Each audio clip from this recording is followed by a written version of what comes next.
Afternoon, good afternoon.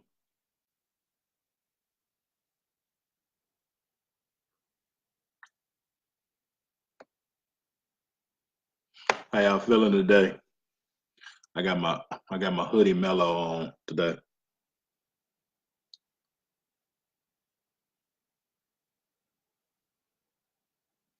Shared this post a couple times. But I want to come to you today and really just talk about I want players to stop emulating NBA Live. Stop emulating NBA Live. It's more to the game of basketball than left, right, up, down, X, triangle, circle, uh, 1, 2, 3, whatever they do. I haven't played NBA Live since 1994, NBA Live when Reggie Miller used to heat up. Um, but I'm coming to you live this afternoon, and this has been something that's been on my mind. Uh, when I watch basketball nowadays, I see a lot of players emulating NBA Live, meaning that they're emulating and doing plays that they have no idea what they're doing. And if I can just give you all a couple quick points, I'm not going to be all day today. But one, you have to understand that NBA Live is a replication of the NBA. Yes or yes, we all agree on that, right? NBA Live is a replication of the NBA, and they spice it up and give it a little sauce. Well, it's one thing for players to emulate pro players, but then there's another thing for players to emulate video game. What's the word that they use for a video game like avatars, right? Emulating NBA players, most prep guys, college guys, or just rec guys, and prep guys, rec guys, college guys, prep, rec, college. Most of those guys emulate NBA players, and they have no idea why those NBA players are using the moves that they're using. Excuse me. They don't know when to make those moves. They don't know why they're making those moves. They don't even know if it's the right move to make at the right time. And so when you watch NBA players and they do certain moves, it can become ingrained in your head that you have a move that you're going to do like next play. Like you already know in your head, ooh, next time I get the ball. Next time I get the ball. Shelly, what up? Next time I get the ball, this is the move that I'm going to do. Well, unfortunately, you can't do that because if you already have pre-planned in your mind the move that you're going to do, and then the defense somehow takes away that move or that positioning for you, then that move doesn't work. So, see, you have to be able to do repetition until it becomes instinctual. Like you have to be able to have moves on a basketball court to where you know if this happens, then I do this. If that happens, then I do this. Oftentimes, those NBA players, and we have to understand that the NBA, and clean off my camera so everybody can see me. The NBA is entertainment. The NBA is entertainment, and so on so many different levels. Those guys are at the height of their careers, but it's entertainment. That's why they get paid so much money, because they're in the entertainment business. Let's understand that. They're in the entertainment business. Now, so is the NCAA, but that's a whole different live for another day. And I'll get into that another day. But the NBA is entertainment. So when when we understand, though, that those individuals are at the top of their game, they know why they're doing certain moves. They know how to do certain moves. They know what moves to do and when to do them, and they know how to do them, because it's really just a basic move based on the situation, and they've been able to add their own little flavor to it. But then what happens is everybody starts to emulate that, and now we get a fad going on. So one, the NBA is entertainment, so you have to understand that. Two, those guys are professionals, so they work their craft like that's all they have to do. That's their job. So they're working their craft nonstop. So they're able to work on, certain moves. But it's a lot of moves in the NBA that just aren't legal. I mean, let's be honest. It's a lot of moves in the NBA that are just not legal. Take an extra step here, carry the ball here. It's a lot of things in the NBA that's not legal, but we find ourselves as basketball players try to emulate the NBA players. My coach in 5th and 6th grade told me, he said, Karvell, if you want to get better as a basketball player, watch college. Don't watch the pros. And I said, huh? Like, this was like 85, 86, Jordan, Gene Banks, all them, He said, because the guys in the NCAA are trying to get to the NBA. So they have to play the right way to get to the NBA. That's why guys overseas are so much more polished, because it's a certain style and way that they have to play to be able to get recognized by those NBA scouts and coaches. Now, when they get to the NBA, again, great players at the NBA, but a lot of it is entertainment. But see, it's one thing to emulate the NBA players. It's another thing to try to emulate NBA Live. So NBA Live is like a fantasy aspect of the NBA. And if we already said that the NBA for the most part is entertainment, then NBA Live is really fictional, if that makes sense. So why do most players try to emulate their game after, or pattern their game after a damn move that they able to do on NBA Live? Like, when I sit and watch basketball, I'm like, what made that person even think that that was going to happen? Well, that's because in NBA Live, they know how to push that button and they know how to do all that. It don't work like that in real life. So, and I really, really thought about this, because most players nowadays are playing based on their athletic ability and what they can do on NBA Live. I'm ready to argue. I'm ready to conversate. I'm ready to educate.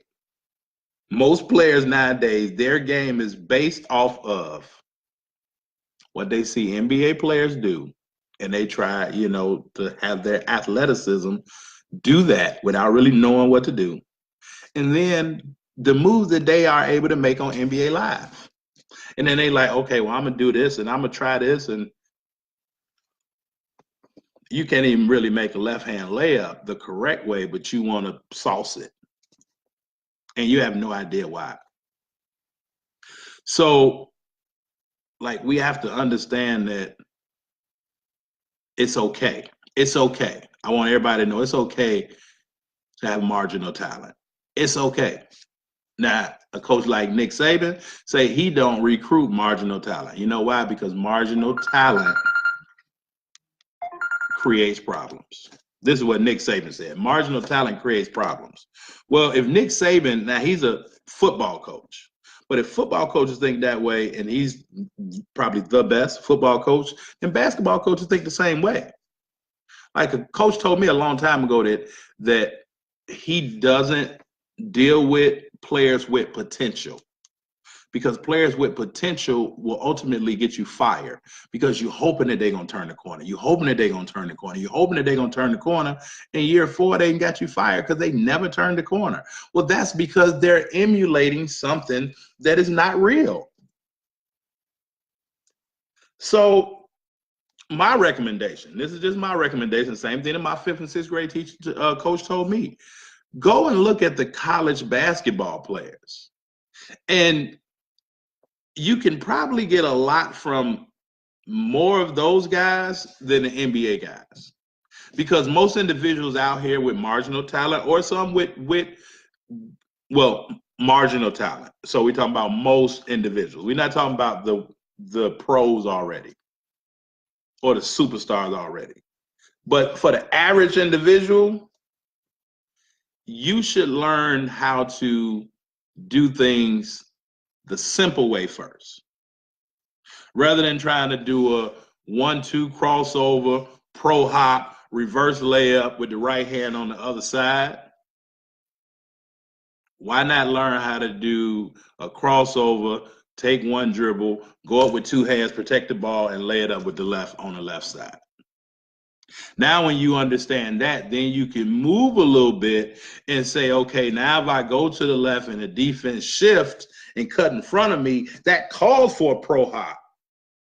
And now when I take that pro hop, I'm on the right side of the rim and I'm gonna lay it up. See, most players can't visualize. That's those pros, they can visualize things happening. Most people aren't visualizing because they have a set play or a set move that they're going to do. But then guess what? Coaches are just as much to blame. Coaches just as much to blame. And I'm not saying that coaches pattern their coaching style off NBA Live. I'm not saying that. But there's a difference in being able to run your set from anywhere on the basketball court. You know, when I was in high school, or when I coached at Hyde Park, one of my favorite plays, my last year coaching at Hyde Park, 2006, 2007 season. My favorite play that year was flex. We would run the flex, and we would run the flex all day, every day, and really run the flex regardless if the team was in a zone or offense, or zone or man-to-man. But with flex, if you really know how to run it, the ball can be entered anywhere. But what coaches do oftentimes is they teach just like they play NBA Live too. Because they'll say, okay, well, the ball has to go here, and now we start our offense. Well, unfortunately, that hinders some players because you may get a coach that says, okay, we're going to take away that first pass. Now, when you take away that first pass, the whole play is shot. And because the players have not yet learned how to play basketball, they've only learned how to do certain moves, certain drills, certain things with cones and that look good for Instagram and for Facebook and Snapchat or whatever else, social media, YouTube, whatever genre or medium that you choose. That's all that they're being taught. They're not really being taught how to play basketball. That's why I say that they should watch college instead of trying to watch pros, or instead of trying to make their game emulate a fictional fantasy video game.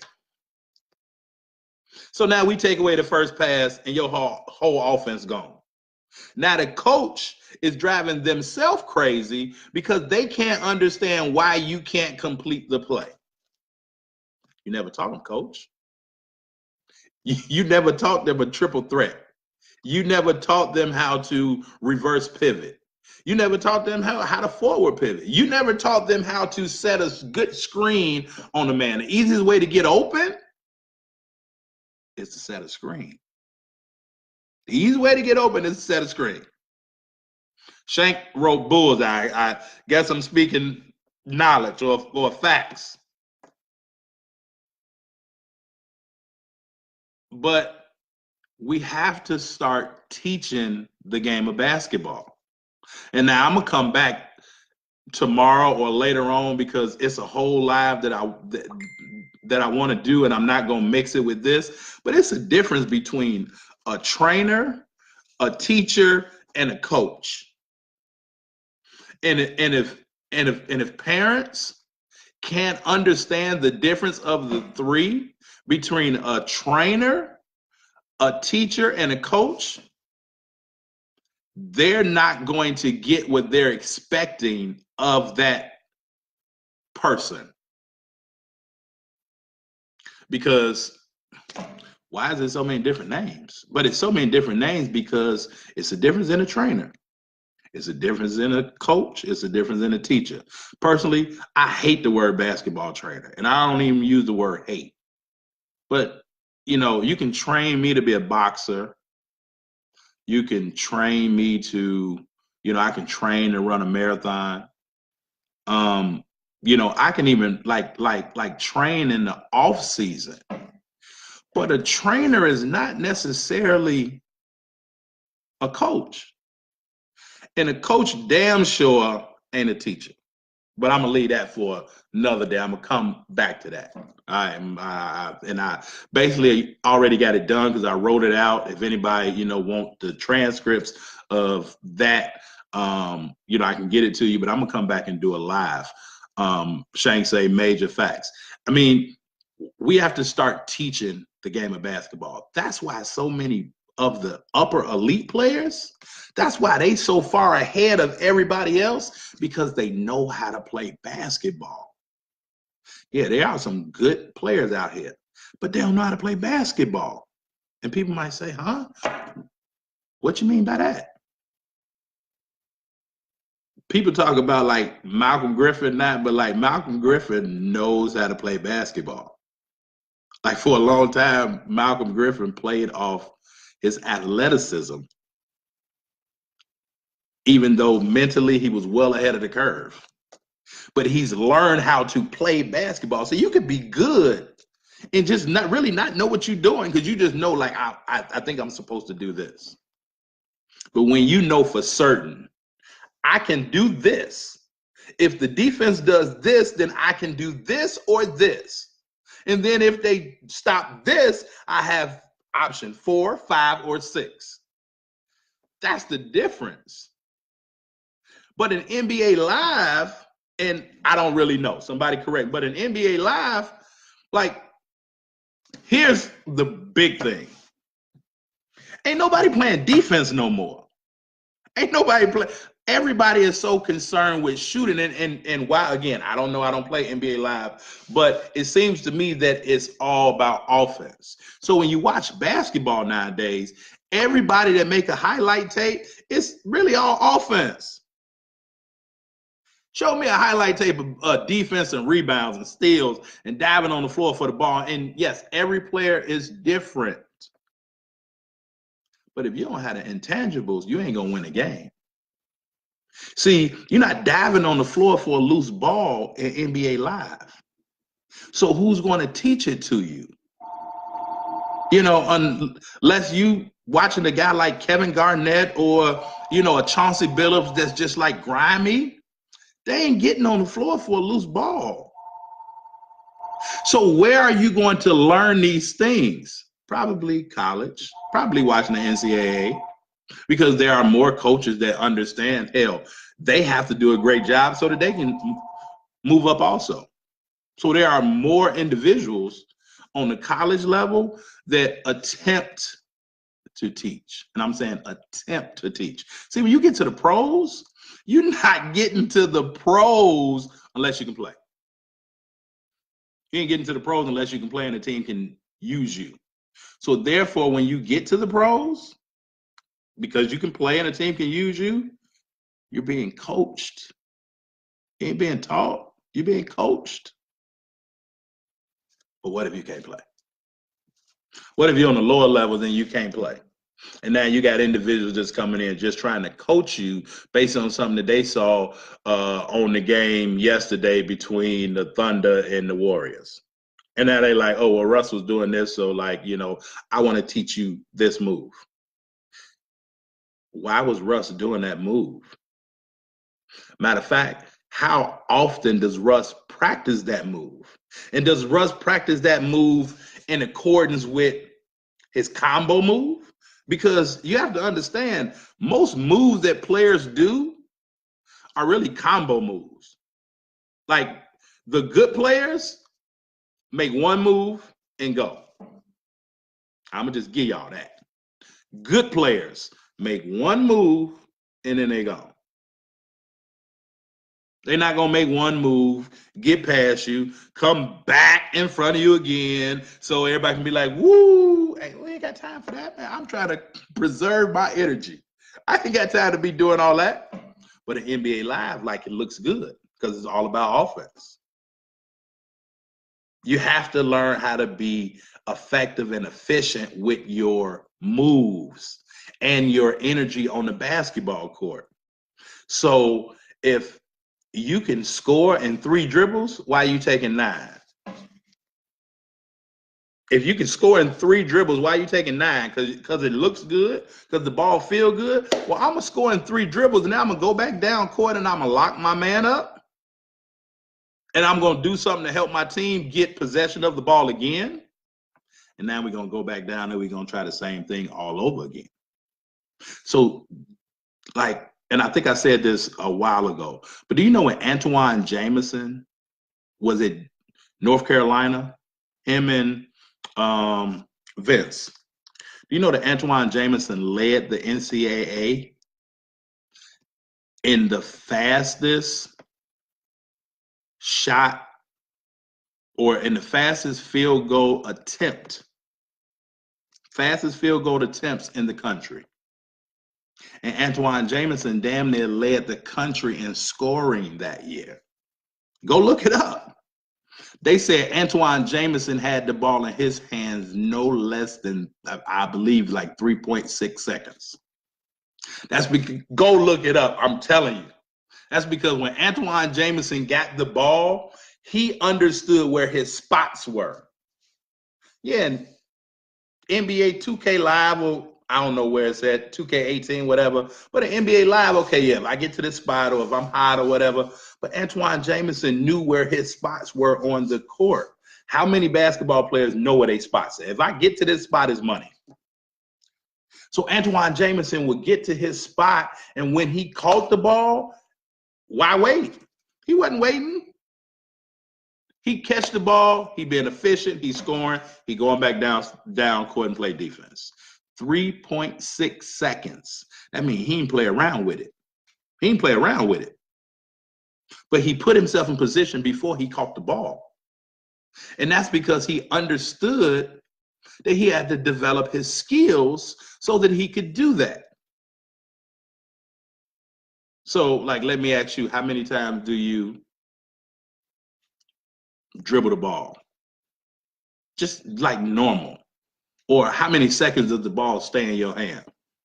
With most of my point guards, it was an unwritten rule that if you dribble more than 5 times, I'm taking you out. Why are you dribbling so much?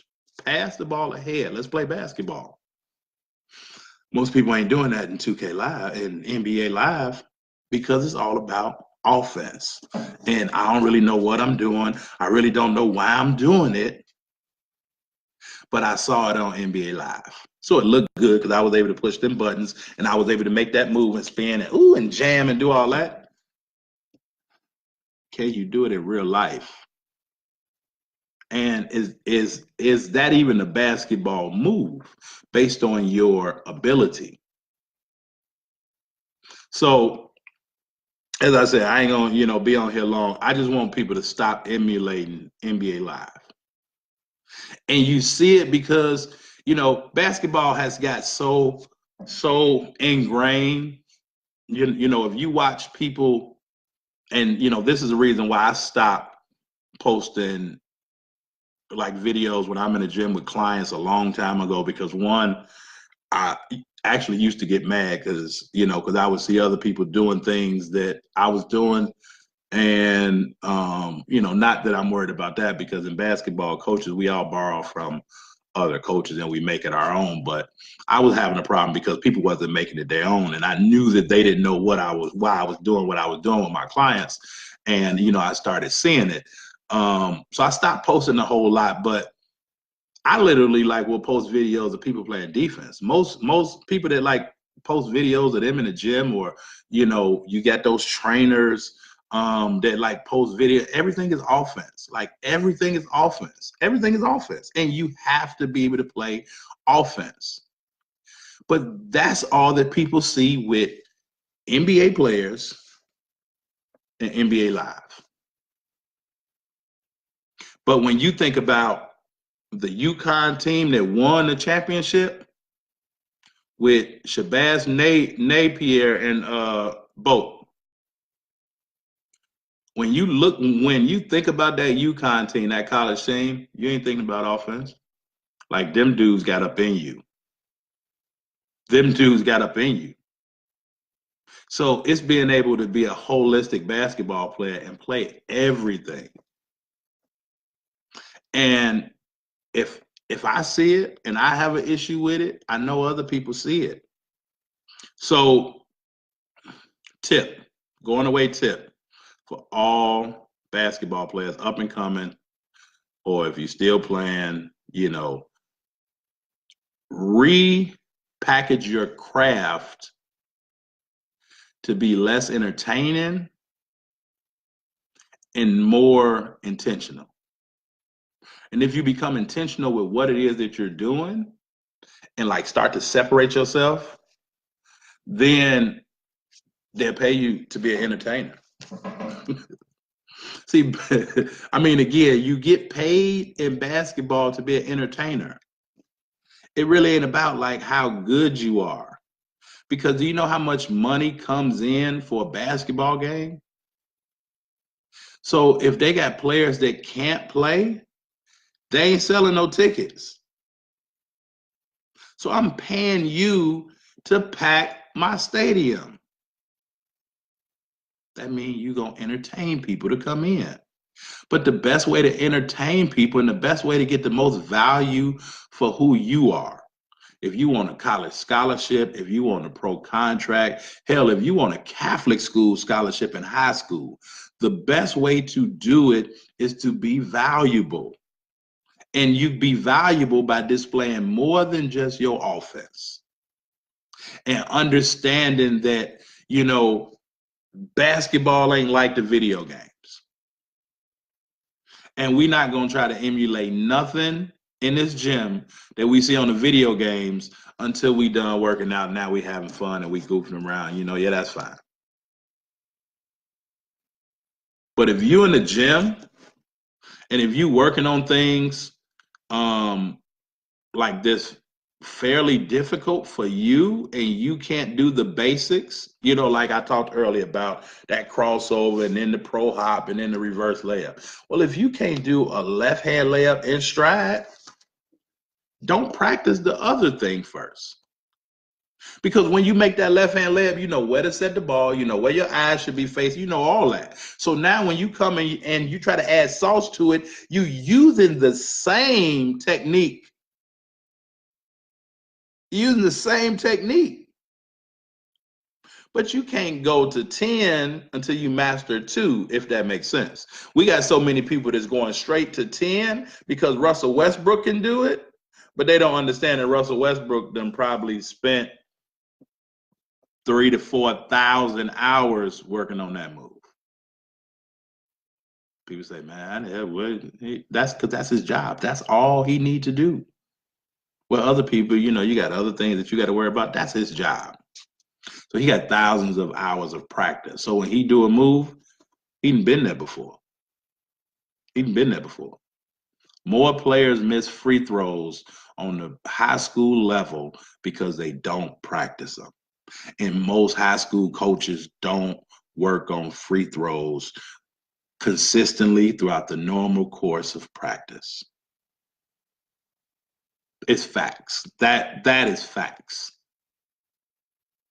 It's the little things. So listen, stop emulating NBA Live. Stop emulating NBA players. Watch you some good college basketball. Watch you some good college basketball. Watch you some old college basketball.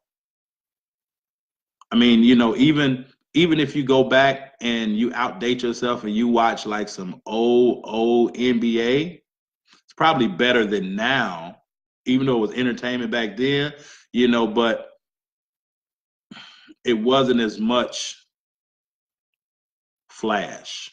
It was showmanship back then. It's flash now. So like go and look up the difference in showmanship and flash. It was a lot of showmanship back in the 80s, early 90s. It's a lot of flash in the 2000s. And, you know, it's nothing really wrong with flash because I'm not here to really to bash basketball. But I just want players like this is educational like class right now. I want people to stop emulating NBA Live because it's not real. You know, play it, you know, play it, have fun, whatever it is that you do. And when you get good enough to do certain moves on the court, and now when you do that move in NBA Live, you can really understand why the designers of the game had that player do that. Because all you did was push the button. We ain't got no damn button on us that can make us like spin and, you know, twirl worldwide. So that's about it, man. I just wanted to come on here and say that. You know, if anybody got any questions, you know, feel free to reach out to me. I'm coming to a high school near you. I'm coming to a high school or college near you. About to start this preseason boot camp for all coaches that want to improve their team, for all coaches that want to free themselves up some time. We coming with a boot camp across the state. We may even cross borderlines into Indiana, Wisconsin, even Iowa, maybe even Missouri. Got some things in St. Louis that might pop off, but we coming with this boot camp, and what this boot camp is going to do is it's designed to personally develop basketball players. Yeah, we're going to give them some skill development as well, but the main juice of it is personal development. Because if you get better individuals that are developed personally, then they'll be better basketball players. If you get individuals developed personally and them knowing who they are and what they bring to the game of basketball, they'll be better basketball players. And if you have a team full of individuals that know who they are as individuals, then all you got to do is coach, because you ain't really got to do a lot of teaching. So lead the teaching to me, and I'm going to lead the coaching to you. And my teaching is going to help you coach, and it's going to take your team to a much higher level. Because, see, when adversity hit, most teams fall apart. But if they know who they are, they know what the mission is, they know what the goal is, and they understand why you're saying or doing the things that you're doing as a coach, they'll run through a wall for you, regardless if they already been doing it thus far. I'm going to come and take them to the next level. So we got that going on. We got a few other things that's happening. Real, I don't know if you on, reach out to me. I got a question to ask you. Real Juan, if you all hit me in my inbox, I got a question to ask you seriously about us helping one another. I'm going to help you, but I need you to help me with something. All right, so I'm out. Got to get back to this computer and finish this class up. So I'll talk to y'all a little bit later. Share this broadcast. If y'all got some value from this, if y'all know people that need to hear this, share this. You know, if you learn something, share it to somebody else. If it was someone here that made sense, share it with somebody else. Don't just hold it to yourself. All right? Together, we're going to take basketball back, and we're going to make it great again. All right? Peace.